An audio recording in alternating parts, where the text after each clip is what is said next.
रुबीना दिलेक सचमुच उन strong women TV personalities में से हैं जो बड़े ही खुलकर अपने पॉइंट ऑफ व्यू रखती हैं और उन्होंने अपने निजी जीवन से जुड़े अपने डार्क सीक्रेट्स भी पूरी दुनिया के सामने रखने से वो पीछे नहीं हटी।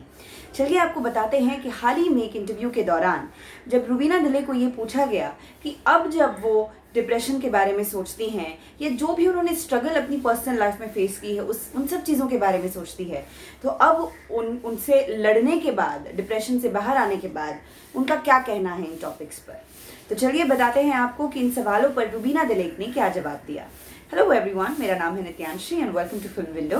हमारी चैनल को सब्सक्राइब ज़रूर कीजिए और मुझे भी मेरे social media handle anchor Nityanshi पर आप फॉलो कर सकते हैं। तो यहाँ पर मैं बताती हूँ आपको कि रुबीना दिलेक ने डिप्रेशन से लड़ने पर क्या जवाब दिया। रुबीना कहती है, mental health is an ongoing process. Work overwhelms you, situations overwhelm you, so I have to make a conscious effort to find myself where I can relax and be with my books or indulge in yoga. I have not been able to get back to my regular practice of yoga because that is what centers me. But I don't give up on myself. यहाँ पर रुबीना ये कहना चाह रही हैं कि mental health एक ऐसा इशू है जिसके बारे में हर किसी को ध्यान देना चाहिए। अगर रुबीना अपनी ज़िंदगी की बात करें तो जिस तरह का उनका शेड्यूल होता है, बहुत सारा वो काम करती हैं और बहुत सारी और चीज़ें उनकी ज़िंदगी में जिसमें वो इन्वॉल्व रहती है। ऐसे में रीडिंग करना, बुक्स पढ़ना, योगा करना, कुछ ऐसी चीज़ें हैं जो उन्हें मेंटली पीस देती हैं, लेकिन इन सब चीज़ों के लिए भी रुबीना ज़्यादा टाइम नहीं निकाल पाती। तो यहाँ पर रुबीना यही कहती है, लेकिन फिर भी मेरी ज़्यादा से ज़्यादा कोशिश यही रहती है कि मैं अपने आप के लिए समय निकालूं और इन सब चीज़ों में जो चीज़ें मुझे पसंद है, जैसे योगा हो गया, बुक्स पढ़ना हो गया, उन सब चीज़ों में मैं ध्यान दे सकूं।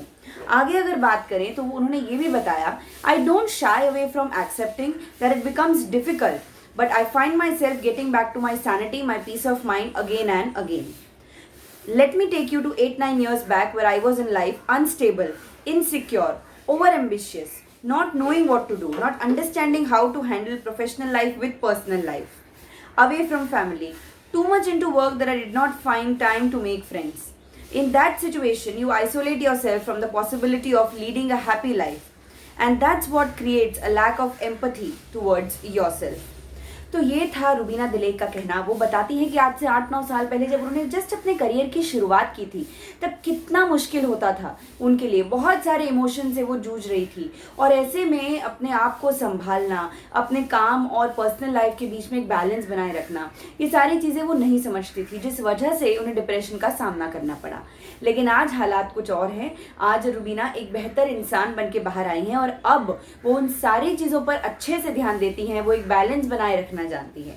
तो ये था रुबीना दिलेक का कहना जब उनसे पूछा गया कि डिप्रेशन से लड़ने पर उनका क्या है कहना। आपको इस पर क्या लगता है, हमें कमेंट्स में लिखकर ज़रूर बताएं।